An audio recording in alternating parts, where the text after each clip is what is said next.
Hola, soy Brian, líder de la red de niños, y hoy quiero hablarles un poco de la palabra de Dios. Siento en mi corazón, desde hace muchos días, poder tocar una historia que creo que va a ser de mucha bendición para muchos, porque la verdad la palabra de Dios es un ejemplo de todo lo que Dios ha hecho antes, pero que también sirve para nuestra vida actual. No son simplemente leyendas e historias que quedaron en el pasado para que las aprendamos, sino que son para comprenderlas, meterlas en el corazón y ponerlas en práctica.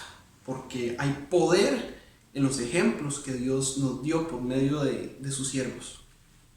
Y hoy quiero hablarles de uno de ellos en especial, que para mí ha sido de mucha bendición. Es uno de los llamados héroes de la fe, y su nombre es Gedeón. Y en específico quiero que hablemos un poco de esa historia, que se llama el llamamiento de Gedeón, que está en el libro de los jueces, en el capítulo 6.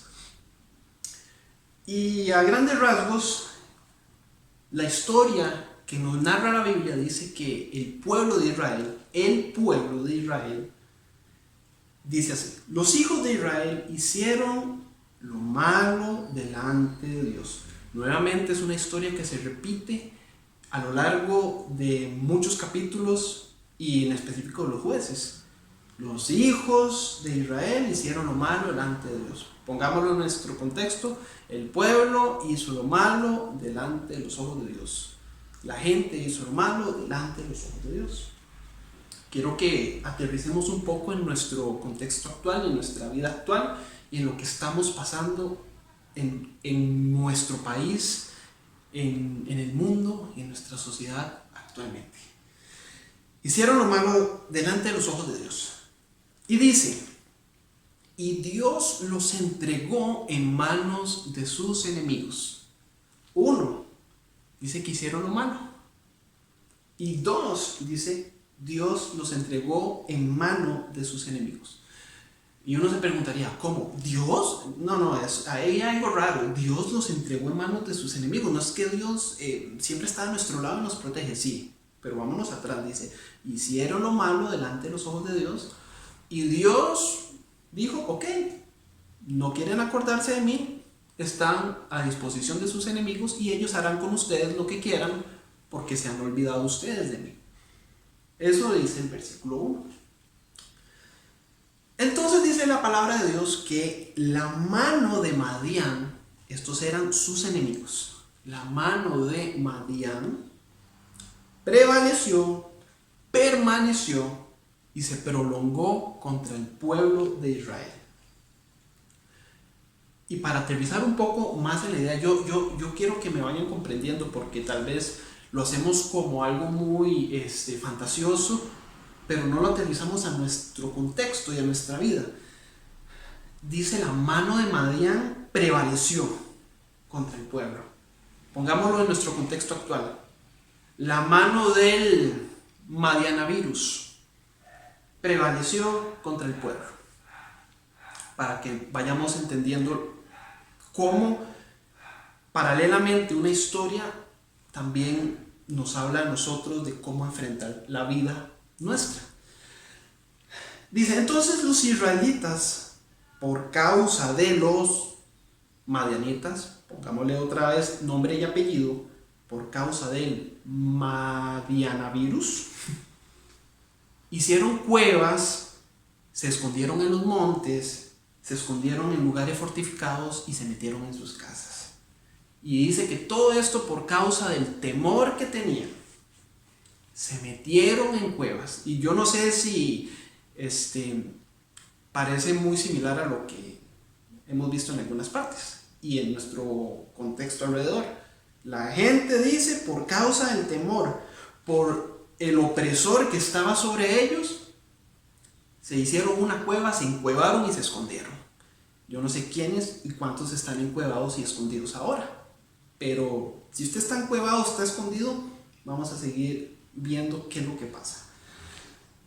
Dice que venían los madianitas a imponerse a Israel.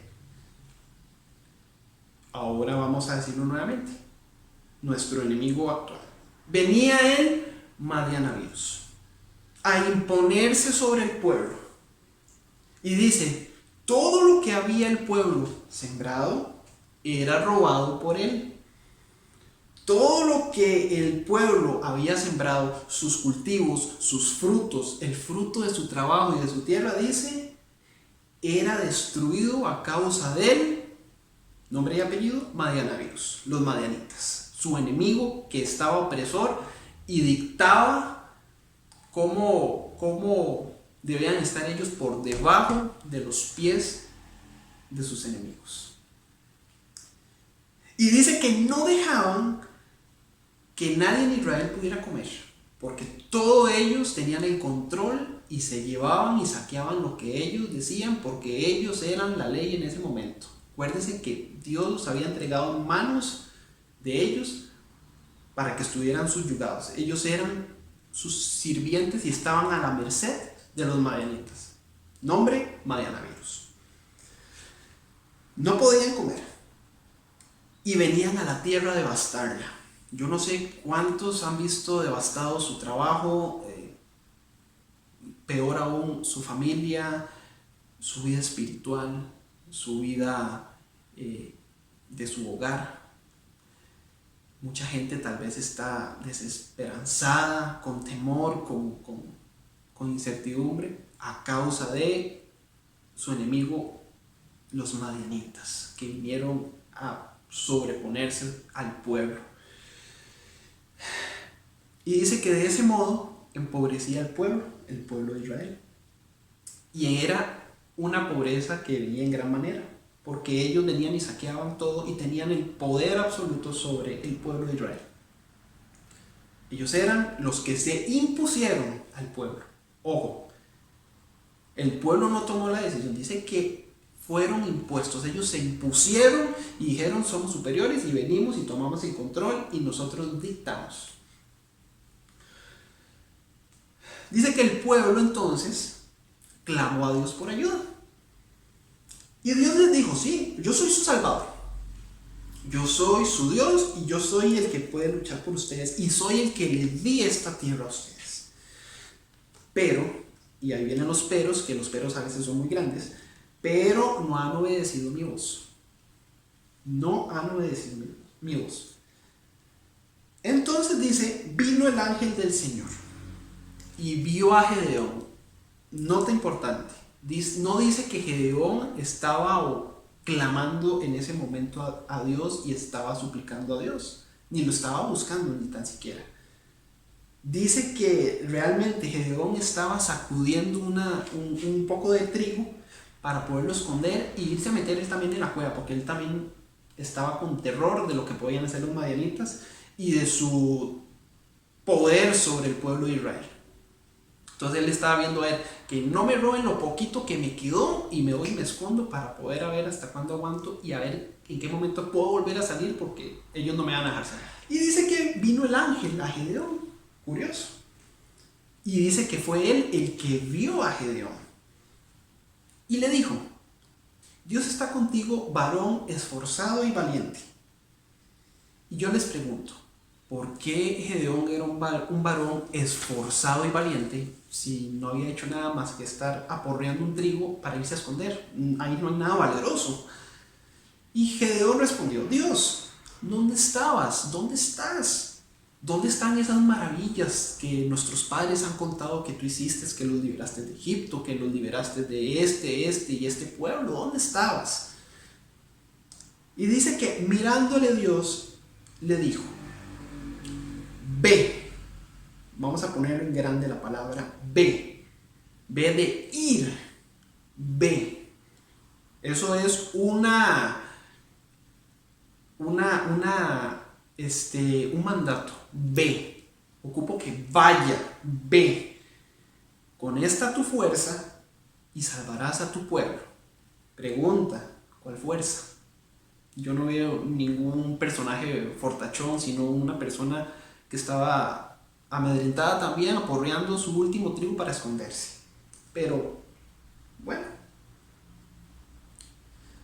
él estaba ahí escondido, temeroso, esperando ir a salvar su último trigo, cuando Dios le dice, ve con esta tu fuerza y salvarás a tu pueblo. Y tal vez pudo haber dudado, ¿cómo voy? Si no ve que eso no es normal, nadie puede ir a ningún lado. No ve que el poder lo tienen los madianitas, no podemos ir a ningún lado, tenemos que quedarnos. Y esto es poderoso y tenemos que entenderlo. Y Dios le respondió, ¿no soy yo acaso el que te envío? Sí, pero es que no podemos ir a ningún lado porque ellos tienen el poder. Y responde Dios, ¿no soy yo el que te envío? Nuevamente, primero le dijo, ve, le ordenó.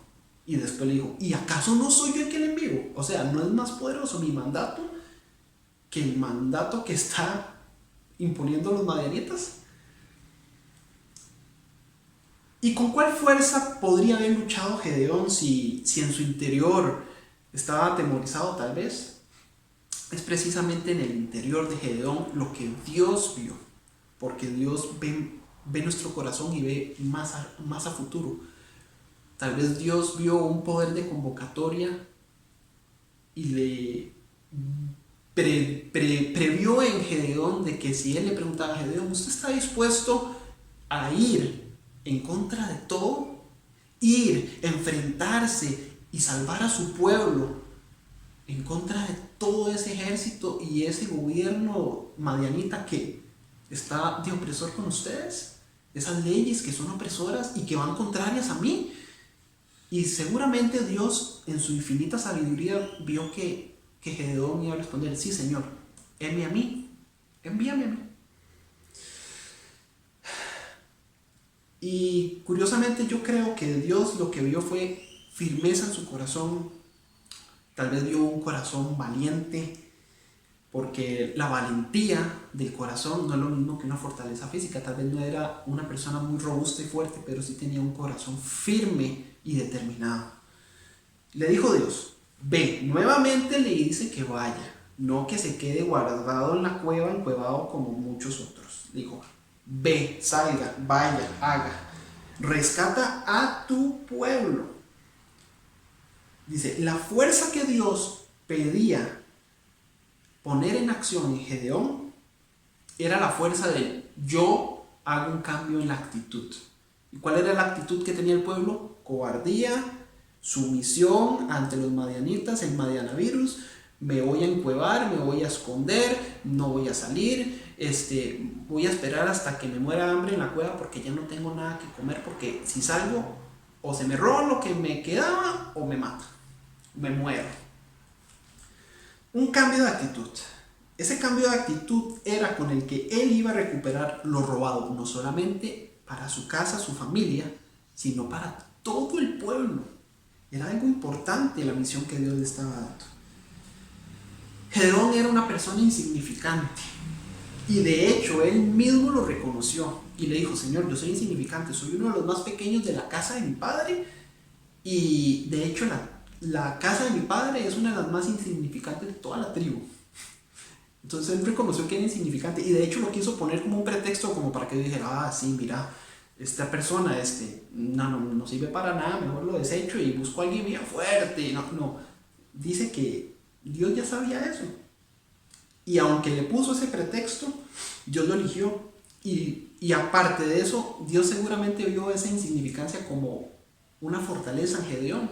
¿Por qué? Porque no era por la fortaleza de Gedeón, sino porque al ser insignificante todo dependía de lo que pudiera hacer Dios, no lo que hacía Gedeón por su fortaleza. Gedeón solo creyó y obedeció, y fue. Entonces, Gedeón empieza a levantar un ejército, y Dios le puso un requisito a Gedeón, y le dijo, ok, ¿ya tienes el ejército? Sí. Gedeón dijo, sí señor, tengo 32,000 soldados valientes que van a ir a pelear contra nuestros enemigos. El ejército enemigo tenía más de 130,000 contrincantes de soldados. Entonces Dios le puso un requisito a Gedeón, le dijo, Gedeón, vamos a hacer una cosa aquí porque ustedes son 32,000 en su ejército de Israel, de su pueblo.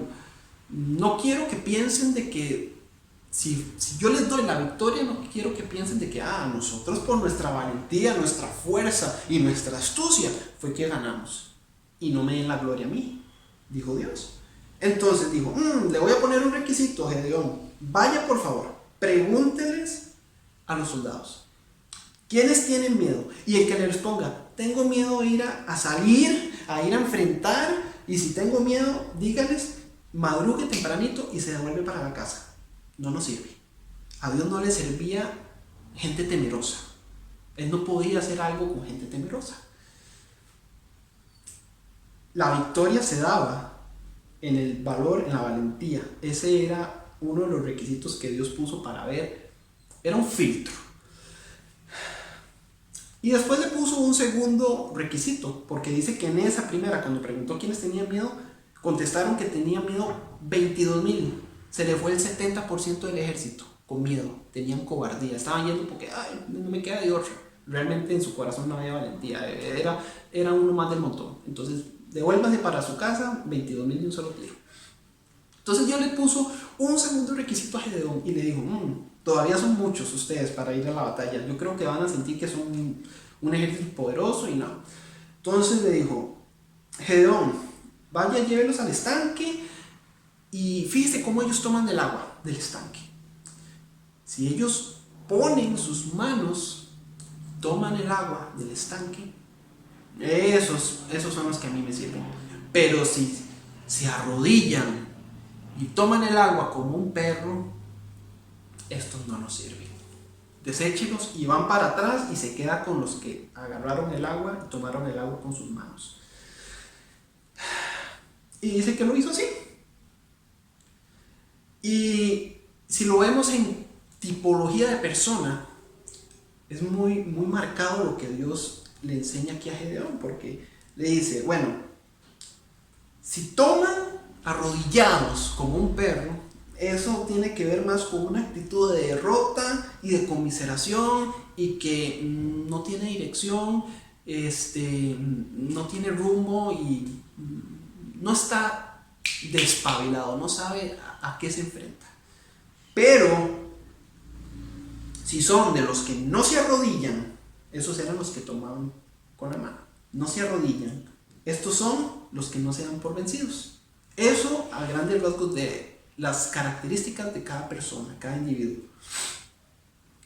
Entonces Dios manda a Gedeón y dice, prepárese porque mañana van a ir a enfrentar a sus enemigos. Solo quedaron 300 después de los filtros.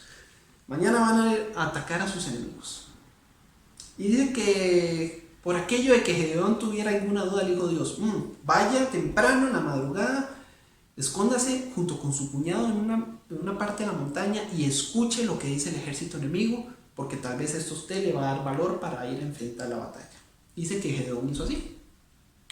Y llegaron y escucharon a dos de los soldados madianitas que decían, tuve un sueño, y en ese sueño vi un gran pan de cebada que rodaba y arrasaba con nuestro ejército y nos aplastaba, y era el ejército de Israel. Entonces, si una vez Gedeón se fue y dijo, sí, Dios definitivamente me da la victoria porque vamos a ir y vamos a ir a vencer. La pregunta para nosotros hoy es, y creo que es más que evidente, hoy el diablo sabe que la iglesia es un enemigo poderoso que le va a hacer contra, que va a ser alguien que le enfrente. No digo que lo está enfrentando porque no he visto mayor enfrentamiento o confrontación a la legislación del enemigo como nos cuenta la historia de Gedeón. Y creo que hacia eso debemos ir y hacia eso debemos apostar, ¿verdad? La iglesia es un enemigo muy poderoso para Satanás. ¿Y qué es lo que hace Satanás? Ok, vamos a amedrentar a la iglesia, vamos a encerrar a la iglesia, vamos a callar a la iglesia, no le vamos a dejar hacer esto, no le vamos a dejar hacer lo otro, bajo mis términos. Y con eso, calladita más bonito y encerraditos más bonitos, encuevados más bonitos, como lo hicieron los madianitas, y no tenemos quien nos haga frente. Ahora, con esto no quiero decir que es la virtud simplemente del hombre, porque está Dios. Todo el mundo podría decir, bueno, es que es Dios el que pelea las batallas. Sí, Dios pelea las batallas, pero Dios manda a su pueblo a que luche sus batallas y Él está con ellos. estuvo con Gedeón. Gedeón le dijo, no te dejaré solo, voy a estar contigo. A Josué le dijo, vaya, yo estaré contigo. Al mismo Moisés le dijo, yo estaré contigo. Entonces, ¿será que Dios pensamos que no está con nosotros? Estamos siendo amedrentados como pueblo, como sociedad, como iglesia. La diferencia que hubo en esta historia es que hubieron 300 valientes que se enfrentaron a su enemigo, a su opresor que dictaba las leyes, a los madianitas, al madianavirus. Esos valientes que se enfrentaron y salieron y hicieron lo que Dios les dijo. ¿Qué le dijo Dios a Gedeón? Ve. Y fueron. Pero, ¿qué pasó más adelante? Dice que llegó el momento de la batalla. Estaban escondidos y los 300 guerreros de Gedeón se posicionaron en medio. Dice que no, es que no estaban encuevados. No, es que mandamos un video para ver cómo amedrentábamos a los madianitas. Es que ahora todo es virtual. No, dice que fueron como Dios les mandó, se posicionaron en medio del ejército y a la orden de Gedeón dice que todos pusieron en alto sus antorchas y empezaron a tocar sus trompetas en medio del ejército, y el ejército se confundió y quedó destruido por él mismo. Ellos mismos fueron liquidados por ellos mismos. Yo creo que hoy más que nunca nosotros como iglesia tenemos que ir como Dios mandó, ir, posicionarnos en medio. No, es que todo es virtual. No, ir, salir, ir, posicionarnos, ir en medio, ir con la antorcha del evangelio, porque eso es lo que Dios nos ha mandado. ¿Cuál fue la gran comisión del Señor? Por tanto, id y haced discípulos a todas las naciones. Y id es un imperativo de haga, vaya, salga. Es un verbo, vaya, hágalo, salga. Estamos muy cómodos de una manera más digital, tal vez, pero no es suficiente. Dios les dijo, vayan, salgan. La necesidad del pueblo está ahí, vaya. Y que podamos igual, con esa antorcha, con esa trompeta, que la trompeta se tocaba en son de victoria, que Dios nos da nuestra victoria, Dios es nuestra victoria. Pero ¿cómo vamos a tocar trompeta de victoria si no vamos a enfrentar y no estamos enfrentando tal vez lo que debemos enfrentar en esta vida? Había una analogía que me dijeron un día de estos que era, ¿qué pasa si piden un rescate? Dice que Gedeón fue mandado por Dios para rescatar a su familia y rescatar a su pueblo. Pongámonos en el contexto de nuestra vida. Que nos soliciten. Vieras que hay una persona que está a punto de caerse, está en un precipicio y está a punto de caerse. Necesita ser rescatado. ¿Usted lo puede rescatar? ¡Claro! Y sacamos el teléfono. Dígale que atienda el teléfono al que está guindando en el precipicio. Ya le mandé un tutorial digital de cómo puede librarse él de caerse en ese precipicio y cómo debe usar sus manos para sostenerse. No, rescatar implica ir allá y yo tengo que extenderle la mano y rescatarlo, porque si yo no lo rescato en ese momento, esa persona va a caer al precipicio y ya no va a haber oportunidad para él. Estamos dejando por fuera a una persona que necesitaba esa salvación. No dejemos por fuera a la gente que necesita salvación. Hoy podemos ser antorchas que vayamos a dejar la luz del evangelio y de la salvación. Yo espero que con esta pequeña historia de Gedeón, porque para mí es muy inspiradora la historia de Gedeón y creo que para el contexto de lo que vivimos todos nosotros es más que obvio y que ahí está el mensaje.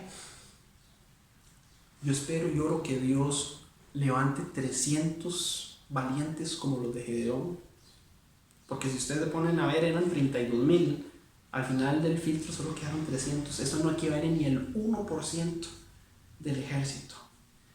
Y si en nuestro contexto, nuestro grupo, nuestras iglesias, no sé, son de 500 personas, 1000 personas, es muy probable que tal vez sean solo 5 o tal vez solo 10 que se levanten como esos 300 valientes de Gedeón y que salgan con antorchas y vayan como Dios les mande. Yo espero que que se inspiren y que podamos ver que Dios está con nosotros y que vamos a ir a eso, vamos a ir a hacer, vamos a empezar a movernos, porque no podemos quedarnos encerrados, no podemos ya quedarnos quietos.